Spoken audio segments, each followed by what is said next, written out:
حي على الفلاح. Assalamu alaikum wa rahmatullahi wa barakatuh. Bismillahir Rahmanir Rahim. Alhamdulillah wassalatu wassalamu ala Rasulillah wa ala alihi wa ashabihi ajma'in. We praise Allah subhanahu wa ta'ala, my brothers and sisters, who has instructed us to be just. Allah subhanahu wa ta'ala has indeed instructed us to be just. If you are just, you will achieve contentment. You will be happy. When you are a person who's unjust and you engage in injustice, you can never achieve true contentment. This is why every Friday we hear a verse. It is verse number 90 of Surah An-Nahl. إن الله يأمر بالعدل والإحسان وإيتاء ذي القربى وينهى عن الفحشاء والمنكر والبغي. Allah subhanahu wa ta'ala says, indeed Allah instructs you to be just, to be kind, and to be good. So there is al-adl wal-ihsan.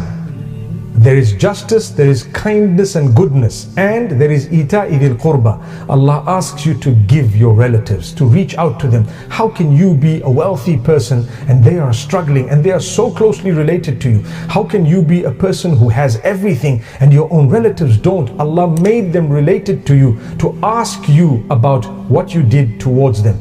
These three things are repeated every Friday in almost all the masjids. So we hear it. Allah is telling you, be just, be kind, be good, and reach out to your family members. Do you do that? Subhanallah. And then we complain, why is it that we're not content? We're not prepared to solve problems with our family members, yet solving problems with family members will earn us Jannatul Firdaus. Then Allah subhanahu wa ta'ala says, وَيَنْهَا, Allah prohibits you from the following: al-fahsha, immorality; al-fahsha, al-munkar, that which is bad and evil; and al-baghi, that which is sinful and transgression. So Allah prohibits that. Stay away from that, you achieve contentment. If you have immoral behavior, your words are immoral, you have no values when it comes to living your life, you will not be content. You've let yourself loose. No, hold high values, high morals, high standards, you will be content. Yes, it is discipline, it requires an effort, but long-term contentment and even short-term contentment, more than anything else, in the akhirah, in the hereafter, you will achieve a lot of that contentment.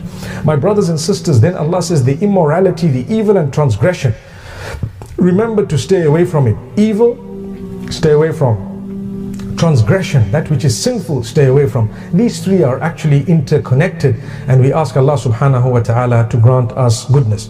In verse number 97, Allah says, if you do good, if you believe and do good, we will improve the condition of your living first on earth, and thereafter we will grant you paradise. So when you do good and you believe in Allah, remember, Allah will grant you the best of both worlds.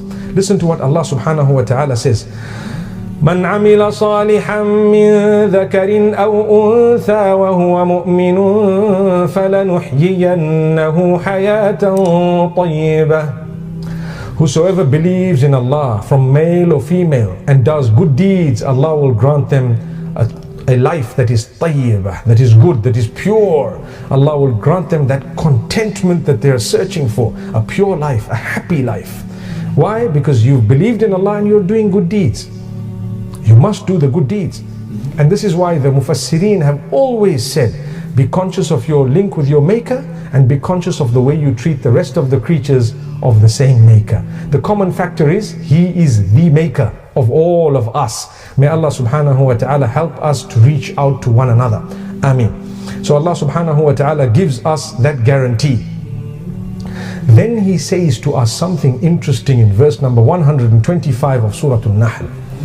When we are calling out towards His path, when we are calling people towards His path, towards goodness, be they Muslim, be they non-Muslim, be they Jewish or Christian or any other faith, we need to understand we are actually ambassadors of Allah. We need to behave in a way that is befitting. We need to speak in a way that we recognize the person we are speaking to is a creature of the same Allah. Allah created them as a test, not just for them, but for us as well. If you're going to speak to them disrespectfully, you've insulted Allah. No matter who they are.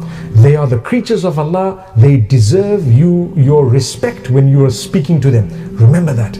So when you're calling people towards Allah, you call them with utmost respect. Not just respect, but with wisdom, with tact, with the best of words, with the most beautiful of arguments. So we don't insult them, we don't curse them, we don't swear them, we don't abuse them, we don't hurt them, but rather we reach out to them with total respect in a beautiful way.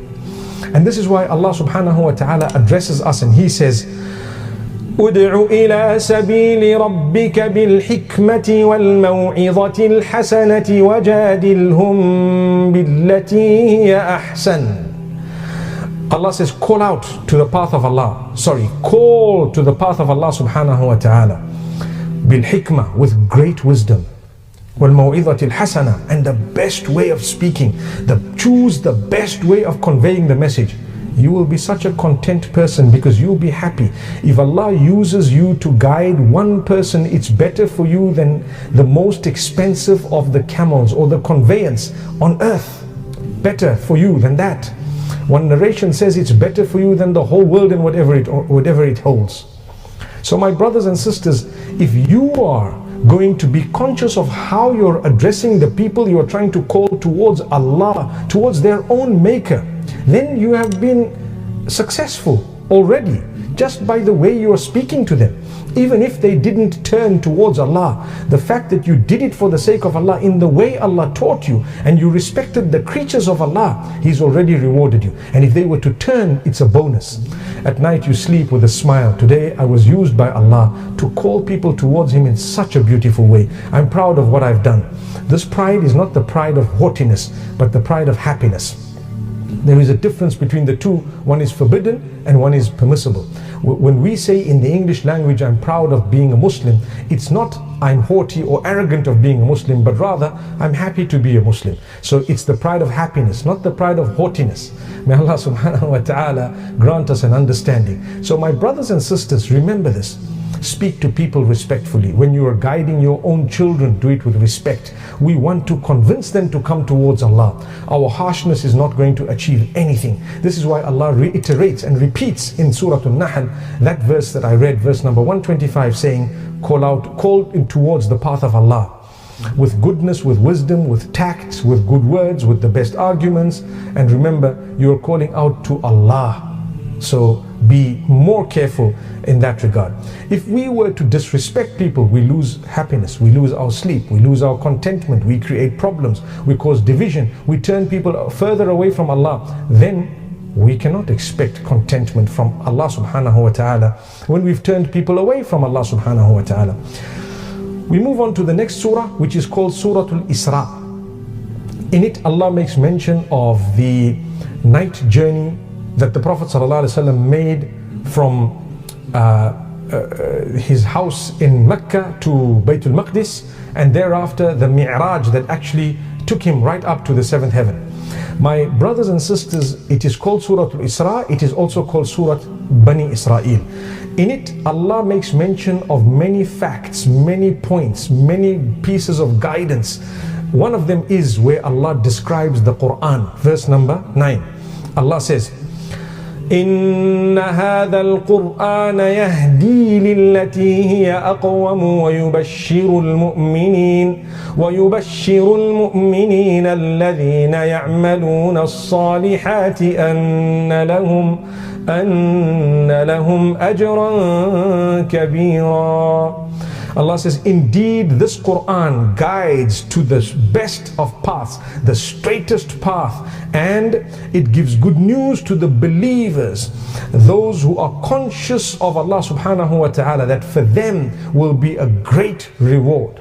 So this Quran is a guide. Do you take it as a guide? If you do, good news to you. Do you give it its importance? If you do, good news to you. In the month of the Quran, how much of the Quran have you learnt? How much time do you spend with the Quran on a daily basis? It is the manual that Allah sent you and I, the manuscript through which you will achieve the success of this world and the next. It will lead you to the sunnah of Muhammad sallallahu alayhi wasallam. You will follow the hadith, the blessed path of the Prophet, peace be upon him, and you will be able to walk through a path that will lead straight to Jannatul Firdaus. May Allah grant us contentment in this world, and may Allah grant us paradise in the hereafter. Ameen.